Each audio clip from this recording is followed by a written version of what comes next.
I'm Maya Anita. Here I will explain about the importance of having knowledge of business negotiation.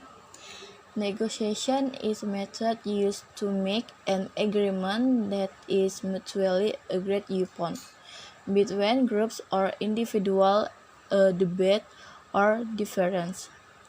The main purpose of negotiation is to get a mutual agreement on a dispute matter. In addition, negotiation also have several other goals such as resolving conflict or debates that arise due to difference of opinion in a negotiation. Why is negotiation important? When people hear the word negotiation, most people will probably imagine business. However, negotiation happen in our daily life.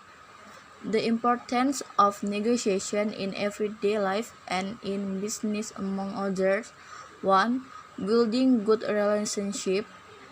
2. Finding long-term solution. 3. Avoiding conflict. Cara meningkatkan kemampuan negosiasi. Yang pertama, persiapan. Tidak semua orang dianugerahi kemampuan negosiasi dari sejak lahir.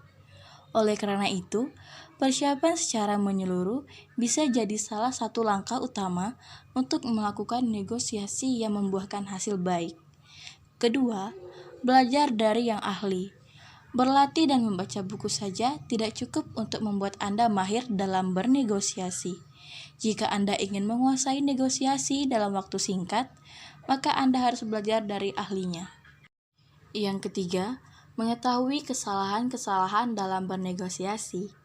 Salah satu tips utama untuk sukses bernegosiasi adalah dengan mengetahui kesalahan-kesalahan apa saja yang harus Anda hindari.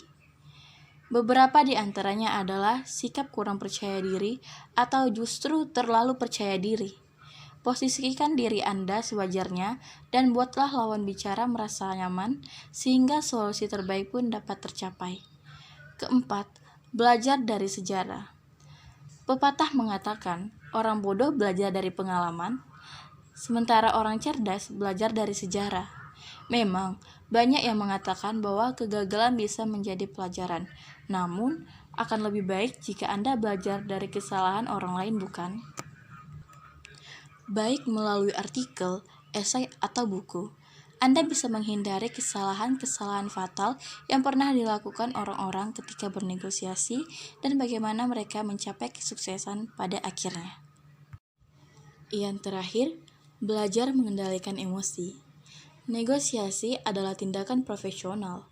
Jangan sampai Anda terjebak dalam emosi semata dan justru gagal untuk mendapatkan solusi terbaik. Oleh karena itu, cobalah untuk melihat situasi secara rasional tanpa melibatkan emosi pribadi, sehingga keputusan yang Anda ambil benar-benar masuk akal. Contoh sederhana dari negosiasi, yakni ketika terjadinya suatu proses jual-beli antara penjual dan pembeli di pasar atau di toko. Meskipun penjual sudah mematokkan harga jual suatu barang, tetapi pembeli masih dapat bernegosiasi mengenai harganya.